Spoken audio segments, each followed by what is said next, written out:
Welcome to another episode of the Resilience Catalyst Show. My name is Joyce Odidison, and today we are going to focus on resilience because, as you know, this show is designed to help make resilience simple, easy, understandable, and help you really understand what you need to do to be resilient, what you may be doing that may be impacting your resilience level and wearing you down, and where you can make some easy tweaks to get yourself back on that path of staying well, doing what you know, and getting the results that comes with it. So today I have a guest with me. Dr. Diane Dye is the CEO of Founders Executive Leaders. She will tell us a little bit about what she's doing, and she's going to share some tips. We're going to have a conversation on resilience because she's also in the leadership and corporate sector where she trains and coaches leaders and individuals. And we will have an entertaining conversation, I am certain. And I can't wait to dig deep and dive into the conversation with her. So let's go ahead and invite her in to talk with us. Diane, good morning and welcome. Thank you, Joyce, for having me. Good morning to you too. I'm excited to talk about this topic because it's really one of my absolute favorite and really my reason for being and developing my critical opportunity method as well as the braver innovation method as well. Excellent. So, when we talk about resilience, what is one key thing that makes you excited about resilience, or you'd like to share with our audience that keeps you going?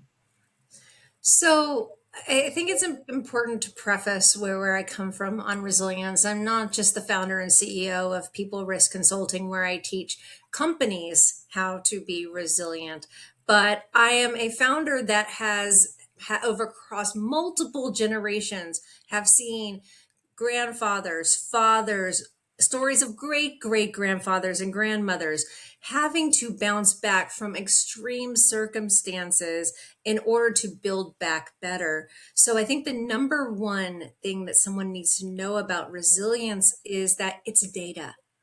It's Mhm. the ability to go through something and be aware of what's going on, conscious of the depth of it, and then just kind enough with yourself to say, I'm neither too good to face this nor not good Mhm. enough to face this.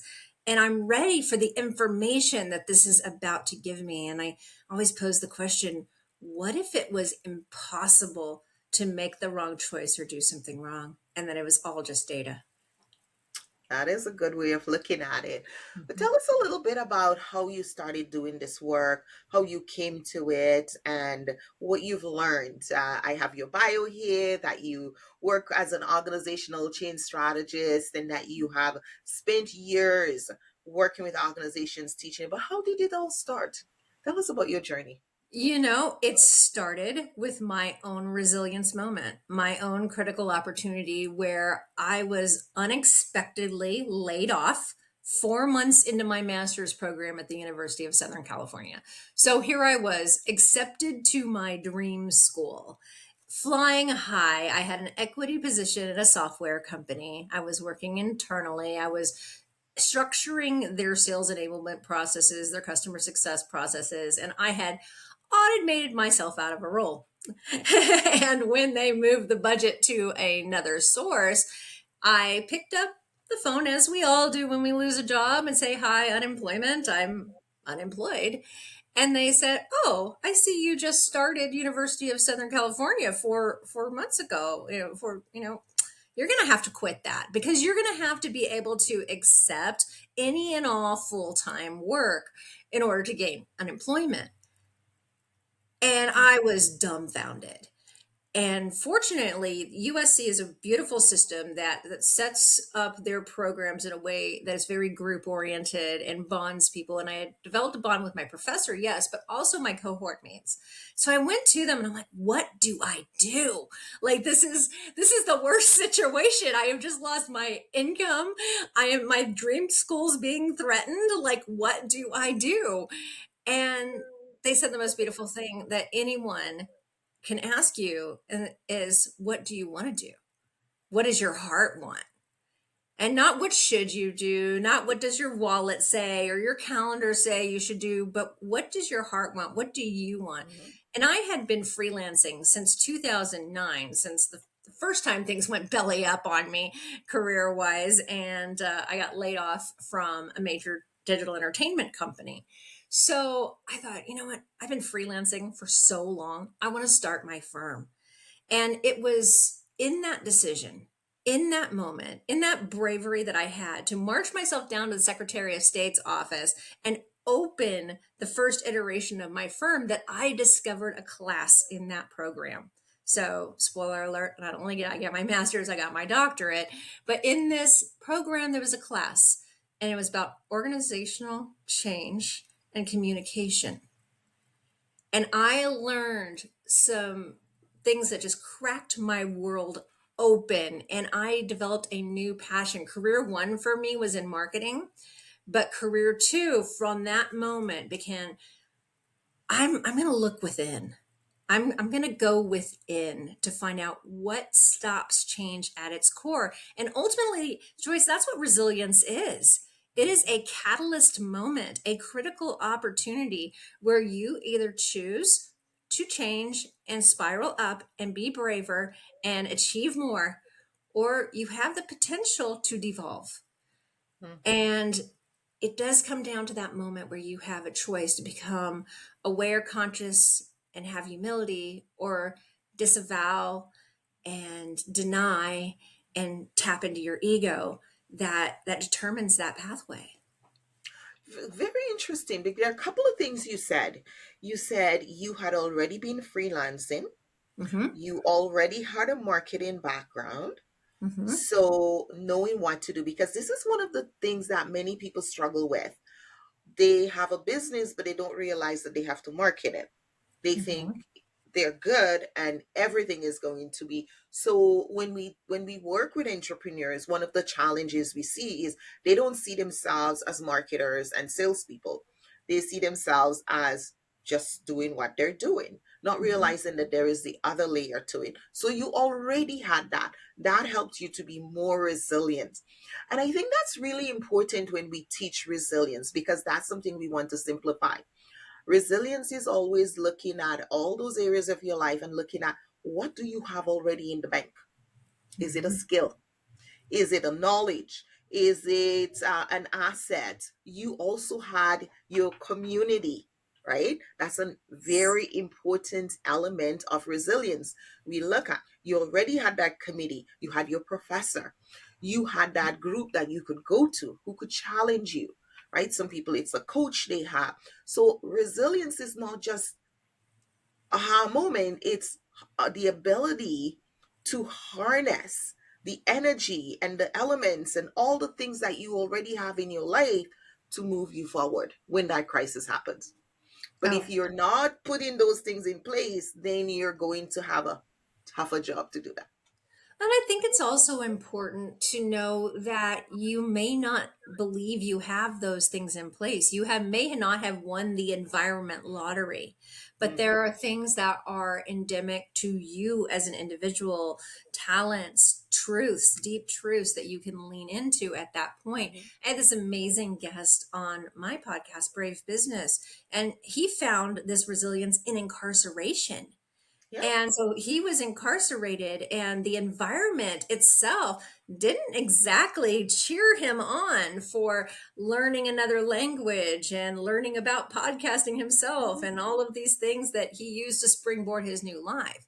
But he did it in spite of the environment. So I think that's where we can get stuck in resilience by saying, but no, that's not me. I didn't grow up with that privilege, or I didn't grow up this way or that way. And I didn't either. My dad ruined our family legacy because of his lack of resilience. Mhm. Therefore, I developed resilience at a young age, being a get it done, scrappy, operating under the poverty line kid. And I developed that not because I was given something, but because the environment inspired the need to think differently. Yes, that is so important. We have to be able to assess where we are and where we need to go, because we see people who have every opportunity and they just can't see it. They have everything around them, but they can't see it. So you do need that spiritual part of you, that self-esteem, that sense of belief, that hope, that faith. Those are all very important elements, because you have to one day believe enough in yourself that you can overcome whatever it is that you're facing. If you lack that belief, if you lack hope in yourself or faith, you won't take that first step. And Mhm. so those foundational, what I call the resilience anchors, are key, because you have to believe whatever it is you're looking for or trying to get, you have to have that picture in your mind. So kudos on you for not sitting back and crying and saying, oh my God, I've lost my job, to say, what can I do? Yeah, I gave myself that moment. It's important not to bypass that emotion, but not to let it hijack you, right? So I was first livid, then tears, then bargaining. Like, I went through the entire grief process with this thing. But what's funny is that I had a great relationship with that company. I opened up an office in the office that I had when I was working for that tech company. Yeah. So I marched myself down to the Secretary of State's. I started my business. I marched back to the company. I said, hey, are you going to be doing anything with that office? And they're like, no, we eliminated the position, or maybe boxes. I don't know. I said, can I be a box? Because I'm starting this company. And they're like, we'd be happy to support you. So sometimes you have to ask those brave questions to go, Yes. what resources do I have? And that is, I mean, I can't, still to this day, really, I can't believe myself. But I was listening to the book by Jen Sincero, you're a badass. So that book sunk in at that time. I was feeling that archetypal energy. I was wearing that belief, which is the first stage of resilience, that belief in the bias remediation, taking out the biases that hold you back, and go, okay, what questions can I ask? What research do I need to do to make this next step forward, to plan this action that is going to lead to my next level? Hmm. Brilliant, brilliant. Very great example of seeing the situation and then saying, hey, because I never heard of anybody going back to the boss who fired them and saying, can I start my business in your office? That is tenacity. Because most people walk away, they create enmities. And this is a good lesson. Sometimes you find friends in or support in the most unlikely places. Because what are they going to say? No, get out of here. We don't. What are they going to say? No? Exactly. What are they going to say? When you look at a situation behind, right? When someone tells you no. So Mhm. there are moments of resilience where either someone tells you no, or you tell yourself no, and you force your own need to be resilient from what you just did to yourself. But in the sense that he was telling me no, but at the same time, he was, let me know if there's anything that I can do to help you, support you. I'd be happy to be a reference for unemployment. You're not going to have a problem getting unemployment, blah blah blah. Mhm. So when I came back, I said, so guess what, I had a problem with unemployment. And he's like, well, no, we took their call, we're okay, we're okay, you're fine for unemployment. I said, oh no, they wanted me to quit USC. So I started my management consulting firm. What are you doing with that office? So there's these little crumbs, right, that the people around you drop. And when they drop them, I think that's where awareness and consciousness of what to do with it comes in. Yes. Because if you're in a space of receptivity, you can be more resilient because you have more resources, more things to bounce to. And resilience is about the bounce, but it's not just about, oh, you're supposed to bounce. There's a way to bounce. Yes. and seeing where to bounce and how to bounce and Mhm. what supports. There's different type of bounces. I mean, if we go to it literally, right? You have the soccer ball bounce, and you have the tennis ball bounce, and you have the pickleball bounce. They're all different, right? Uh-huh. So They're all what different bounces. They're all all different different balls. They're all bounces. different games and different ways to win as Mm-hmm. well. Mm-hmm. So, if you think about that concept, and I love that idea of looking at types of resilience as the types of bounce. A bocce ball Mm-hmm. has little bounce. It's Very very little bounce. heavy, and you throw it Very a long distance and it rolls, but this is not a bouncy ball. Try to play basketball with a bocce ball. See how far you get. won't get very far. You won't get very far, right? So you have to know your resources. You have to know what you're made of, right? And you have to believe in what you're made of. Yeah. And there is one element that's really important for resilience. That's the self mastery. Hmm. It's the ability to really master your emotions, understand. And I think that's what you did brilliantly. You could have been mad and angry at that person, but going back and saying, hey, unemployment didn't work out, but do you remember you said you would support me in any way? Is that office available? Because Yeah. that saves you time to go find an address and all of that. Because look, the address is the easiest thing. It's one of the Mhm. easiest things to keep you Mhm. out of starting your business because you need an address. Yeah. And now you had an address. I had an address, I had a place to focus. I also had consistency because also as a neurodivergent executive, I like consistency. Mm-hmm. Otherwise I will stall out. So that I Yep. had that consistency. I did a lot of good things for myself that I didn't really know that I was doing at the time. Right. So when you look backwards, you can actually spot the time. You can give yourself the credit, and Mm-hmm. also, I can see where I've done this in other circumstances. I had a client who started abdicating, a CEO who started abdicating his judgment to ChatGPT. And he was asking ChatGPT all these, questions about his business and how do I do this and how do I do that. And rather than doing the research and then validating it, he was doing the research and taking immediate action and resulting in, well, his company's pretty well decimated right now. But when he told me, and I was installed at the C-level at his company, and I saw him doing this, and I'm like, stop, no, don't do it. When he did this, and he's like, well, I'm gonna have to, first of all, could you help me let these people go? And second of all, I'm not gonna be able to sustain your contract. I said, so who can you introduce me to? And he introduced me to a company that I ended up working with for 3 months that gave me basically enough of padding to go to my next level. But it's those questions that you ask that uncover the resources. You're not expected to magically know what your Mm-hmm. resources are, but you can ask those questions. But I think what gets in the way is when we begin to tell ourselves, I'm a burden. I'm insignificant. They don't want to know this. I don't have any right. Who am I to any of those things that those talk tracks, right? That act as installed bias, installed belief that why ask because I'm not going to get the answer? Why do this because past experience or whatever tells me that this is not going to work out? And I always tell my clients, be willing to unlearn what you think you know.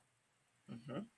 And when you're willing to take that approach, you can then open yourself up just a little bit and don't maybe throw yourself out into the terror zone and ask something that you're completely terrified to ask, but ask something small, that'll help you learn and grow.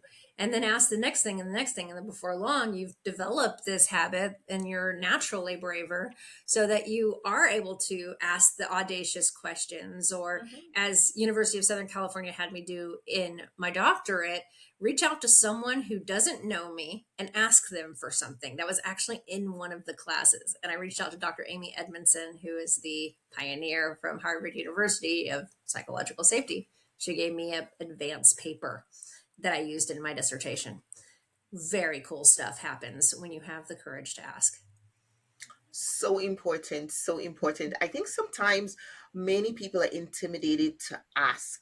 And if you're watching this right now, this is the Resilience Catalyst podcast, and we're talking to Diane Dye. Dr. Diane Dye has just mentioned how important it is to ask.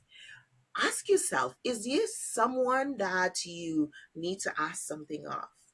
Is there something that you're holding back from bringing into your life? Because this is all about building your resilience. As we just looked at it, resilience is not something we just find, it is the gradual steps we take in our lives. It's the things we'll pull it on, the things we already have. It's the ability to build what we have. And one of the things that she said, and we're going to delve into this, so keep listening for that. So, Diane, you talked a little bit about the questions. Mhm. And this is something that clients tell me a lot with resilience, platform, because I was putting them through Myers-Briggs, and I was putting them through style profiles, and we were doing friendly style, we were doing true colors, and they were arguing because I'm a conflict analyst and I usually work with employees who have conflict. And Mhm. and so they would argue, ah, I don't like that score. It's not, it, those questions were not relevant. I just put them just for something. They meant nothing to me. So when I created the Wiz Resilience, the 9 dimensions, and it's all about them, their whole life, all the 9 dimensions in their life. And it's a self-assessment that I now give them to do. They came back and telling me, Joyce, I don't like my scores. I want to fix them. Not what I had anticipated. I don't like my scores. I don't like those questions because they are the ones who are giving themselves. But now they're like, I don't like my score. I want to fix them. So that shows when you talk about the question, and it just remind me because we've been using this assessment now for over a decade with clients, and we keep hearing that the questions. The brain does something when we ask it questions without the filters. Mhm. Let's talk a little bit about how clients, how anyone who's watching can get into the habit of asking questions to themselves that will help them to move forward. So, first, let's talk about safe questions and questions that can, be a little triggering. Mm-hmm. So, throughout my research with people and getting to know people, I've developed a spectrum of emotionality for questions. And the spectrum of emotionality, and we'll start with the highest level of emotionality, and that is the question why. Now, if you remember parents in the audience, your kid asks you why, it can be very, very triggering. It can also, beyond that, why is a heart question. Mm-hmm. The why is very deep. Simon Sinek's Start With Why was such a blockbuster book because it taught companies and brands that they have to develop affinity, connection, purpose, drive, belief, meaning before they can even connect with customers. But that is the why you do something. When you come to someone and you ask the question of why, you don't know what that's going to trigger. Some Mm-hmm. people do approach why rather factually. Some people go immediately to the emotion. But if you ask why several times, you eventually do get to that emotional underbelly. The other question, think of it on a scale. The next question down over to your left would be who. Who can drive people into blame? Who did this? Who's responsible is usually the thing that's tied to that. So when you're asking questions and you're just getting started, what is one of the says all the way over on that left hand side? What is the safest question? What do you think is probably one of the safest questions?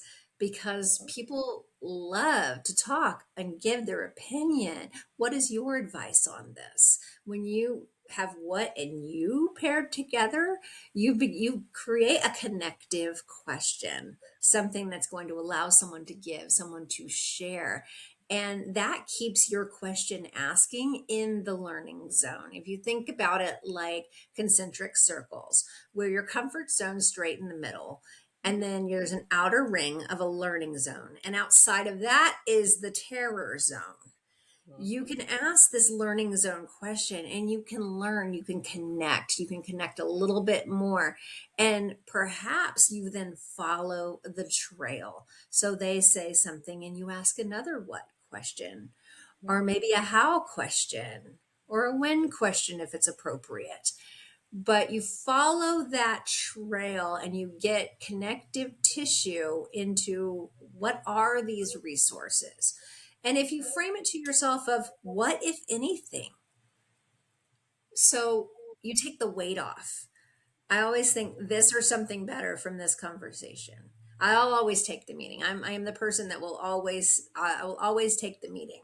Mhm. And when I take the meeting, I start with those what questions. I get to know someone. And I had this guy who was connecting with people who were in this conference and various speakers and the like.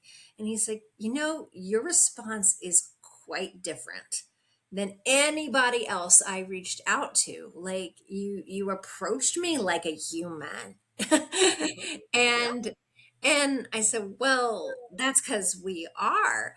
But Right. he said, well, you don't understand. Everyone that I was talking to previously, they automatically had their shields up.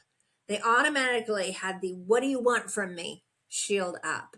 So that is a natural bias that people will have, and that disarm and it's because there are a lot of people coming at people, especially founders, CEOs listening to this. There's a lot of people coming at you on LinkedIn, Mhm. Mhm. a lot of people, and they are single-mindedly selling. Mhm. But if you develop the belief that everyone who's coming toward you wants something from you, what do you think that's going to do for your ability to expand that network creatively outside of how you normally would, in a way that's more inflow versus your outflow effort?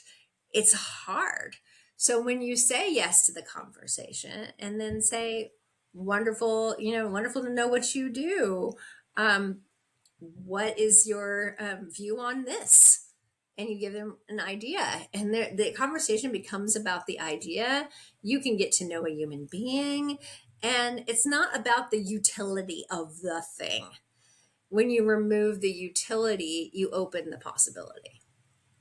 That is a really good framing, and it so aligns with when we started doing the assessment and putting the questions, we refrain. And I guess because I've been doing conflicts for so long, you don't want to trigger anybody. So the Mhm. questions are all very relatable. And last week, a client said to me, this is the only place I can go to just focus on me. It's all about me. And it's supposed to give you that immersive feeling so you can look at where you are and what you need to do and just bring those questions. Where do I need to grow? What's uh, giving yourself those opportunities? Is there more of this for me? Is there less? And giving you those what and informational aspects about yourself so you can grow and you can develop in all of those areas of your life. Because whether you have a career, whether you're raising kids at home, whether you're running a business as a CEO, you need to grow and develop and build your resilience so that when things happen, not if, when things happen, because When things it's are always it's when. exactly, it's always when. And when I meet people who are just living in a bubble and think that nothing is going to happen, I get a little bit curious. It's like, has nothing ever happened? And you know what? If something happened, what is your plan B? And usually when we are not expecting it, that's when things happen. So you need to just we when we go through the financial dimension, we tell people we're not financial experts, but you need to learn how to do long-term planning. You need to look at, well, what is my income ability?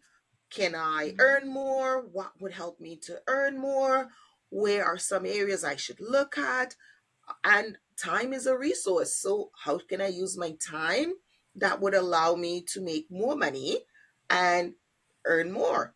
So, Mhm. the challenge here is when we look at all the aspects of our life, all the nine dimensions, and see we have capacity to grow and to develop healthy relationships, develop good work ethics, to be able to communicate our needs, like you were saying, asking questions. We need to learn practice. So when we really need, we can ask because we've built the muscle of asking. And I think those are some of the key takeaways for me from this session, Yeah, but this I think I developed conversation. this muscle at a very young age because I grew up very poor, because I heard no a lot when I was a kid, because my Mhm. mom couldn't afford to do what everybody else was doing. So I had to get creative. I had to learn how to smile and dial when I was 8 years old when I wanted to go roller skating. Mhm. So you don't have to start building that muscle that young. The point is that you start, and if today is Wherever your you are. decision day, Yeah, let today be the decision day, that today is the day that I go work out. exactly. Exactly. And it's just finding one area of your life that you want to say, you know what? I'm tired of things. I was looking at this interview, and one of the interviews was saying the body will become comfortable with whatever situation you put it in, right? So, what is it you want? You've seen others do. Do you really want more of that in your life? And it's not about sitting there looking at them on social media and wishing it. It's like, what is one thing I can do today to get me closer to what that would Mhm. look like for me? Because it won't ever look like the other person's. It's like, Yeah, you don't it want to will go never from look bringing like the other somebody's person's. 20 years, of experience to your day one of experience. That's going to defeat your one thing off the bat. Yeah. But you're Yeah. right, Joyce. You're right. It's what is that one thing? What Mhm. is that one thing that is going to be the domino to make the most difference, to when I tap that over, everything else starts to fall down? All right. So we are going to wrap up, but before we do, I want you to tell us a little bit about your Braver innovation model that you just launched and what it does and how, we can learn more about it. Excellent. So the Braver innovation model is a way to really accelerate your understanding of change and the innovation and change that you are trying to create without hemorrhaging a lot of money or driving your organization into change fatigue or change chaos. And it stands for belief and bias recognition and remediation, Mhm. research, primary, secondary, how to conduct it, how to do it, the ability to look at the action and assess all of the environment that's involved, the people, the processes, the systems, the policies, the validation of that action, like is this the truth, before we go and do the experiment. And what is that experiment going to be? How do you actually experiment with things versus try things? And then finally, results. How do we know we've won the game? How do we know when to pivot, and how do we know when it's totally okay to quit? And you can find more about that by connecting with me on LinkedIn. I'm Dr. Diane Dye, or going to peopleriskconsulting.com, where I'll be releasing more information on Braver. That is excellent. It is, those are all the pieces that are so important.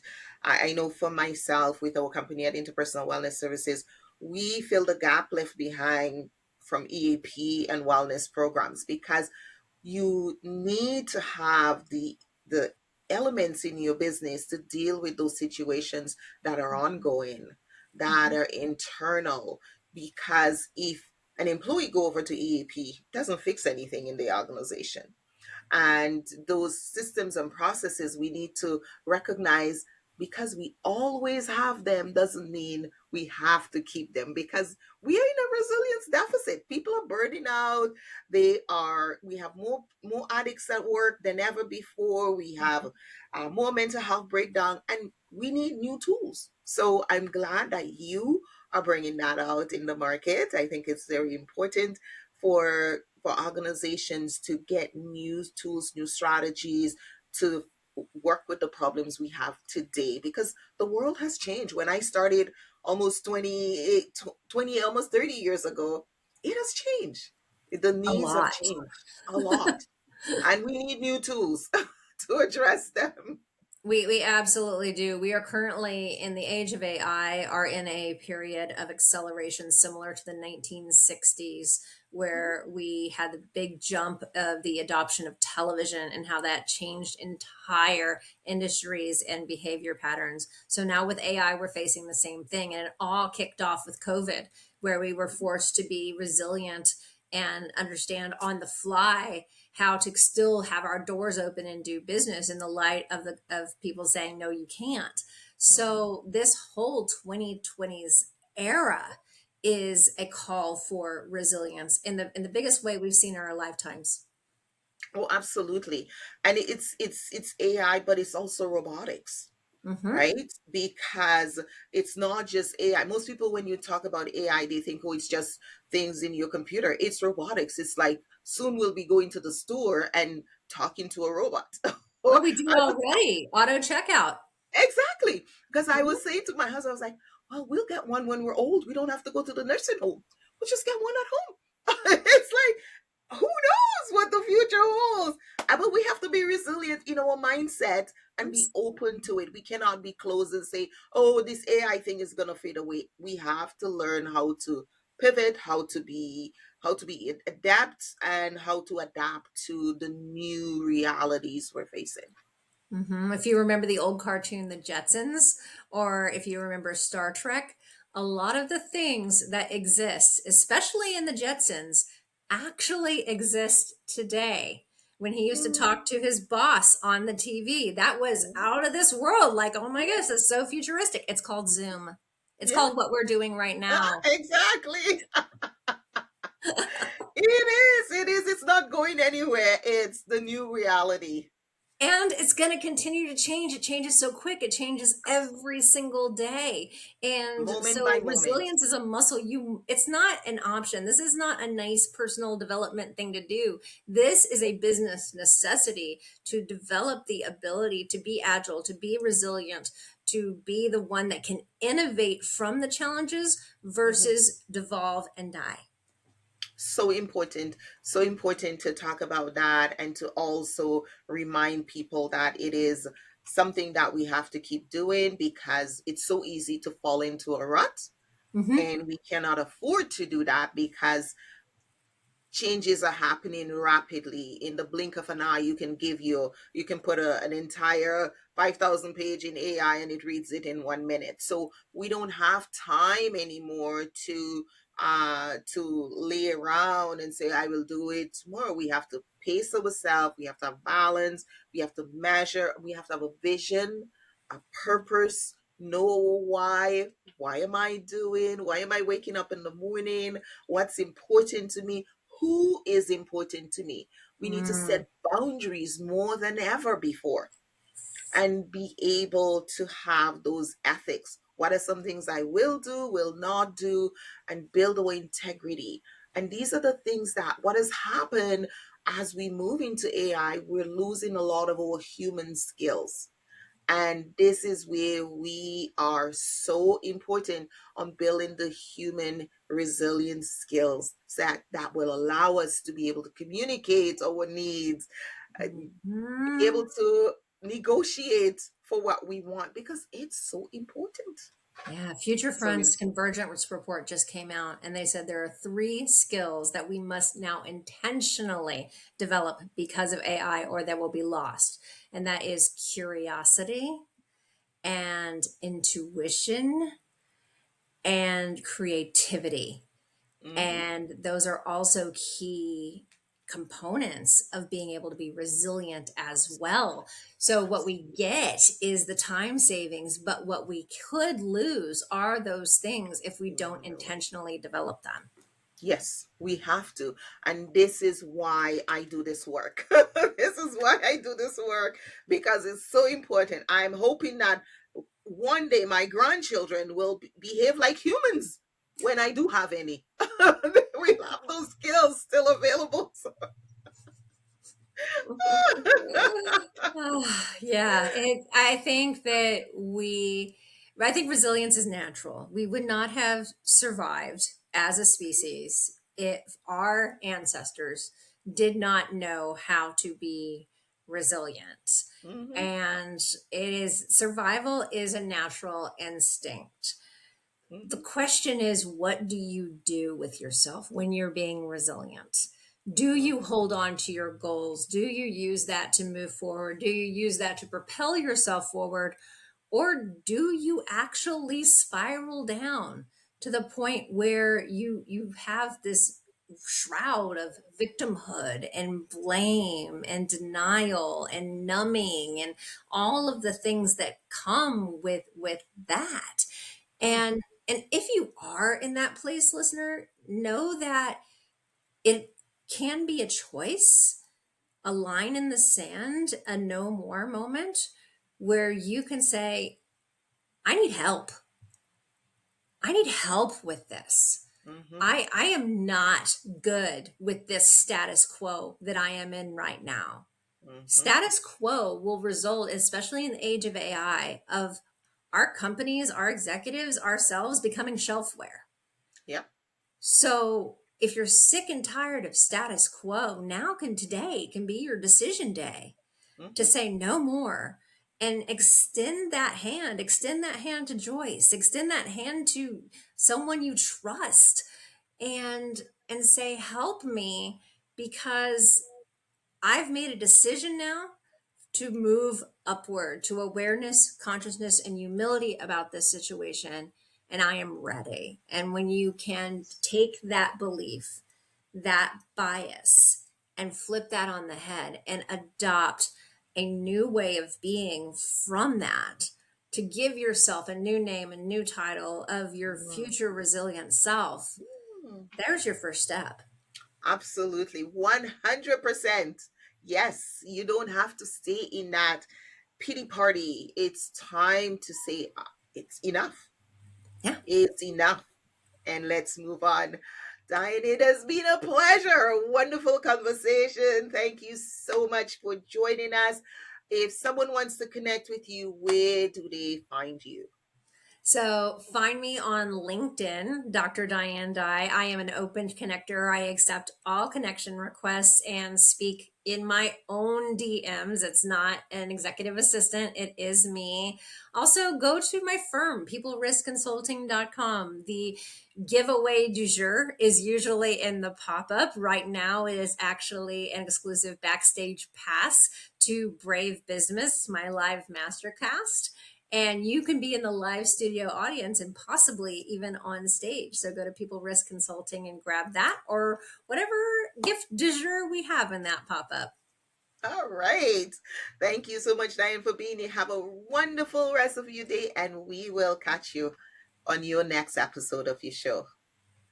Thank Bye, you. everyone. You've been listening to the Resilience Catalyst, where we make resilience simple. So, thank you for joining us, and we will see you for another episode. Bye now.